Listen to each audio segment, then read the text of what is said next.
Akala ko sapat na ang pag-ibig ko, nabuo ng lahat sa pagitan natin dalawa. Pero may mga gabing parang may kulang pa rin, na kahit anong ibigay ko, hindi pa rin sapat sa paningin mo. Hanggang sa dumating ang sandaling di ko inaasahan, may ibang ngiti na biglang nakakapukaw ng damdamin. Pareho kayong may hawak ng magkaibang bahagi ng puso ko, at ako'y unti-unting naliligaw sa pagitan ninyong dalawa. Hindi ko sinadyang magulo ang lahat. Paano, bakit ganito ang puso kong nagwawakas? Mali ba ang magmahal ng dalawa? Kung pareho kayong naging sagot sa tanong na kulang pa ba isang puso? Dalawang pangalan,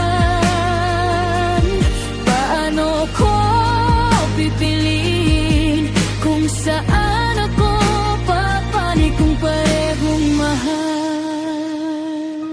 Hindi ko ginusto ang ganitong sitwasyon, pero heto ako, nahuli sa sariling emosyon.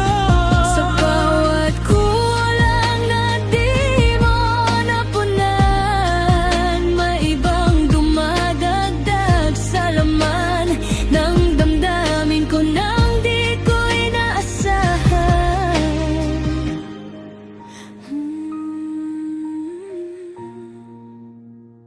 Nung nasa piling kita, may hinahanap pa rin. Parang may parte ng sarili kong hindi mo kayang punuin. Hanggang sa isang tao na pareho kang magbigay ng init, na hindi ko maintindihan kung bakit ganito ang sakit. Hindi ko sinabing tama ang nangyari. Alam kong may sugat na hindi ko na maitatama muli. Pero sa pusong hindi marunong magkulang, dalawa kayong naging dahilan ng pagkalitong mamanhanggan. Kung kasalanan man ang maramdaman ito, hindi ko na alam kung paano tatagasa.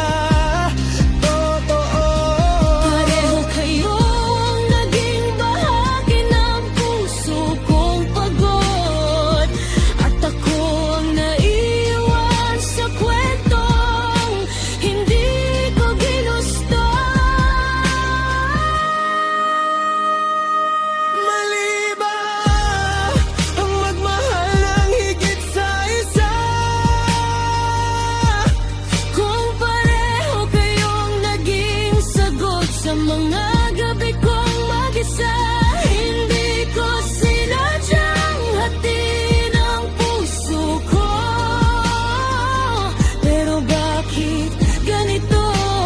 Bakit dalawa ang nagiging dulo?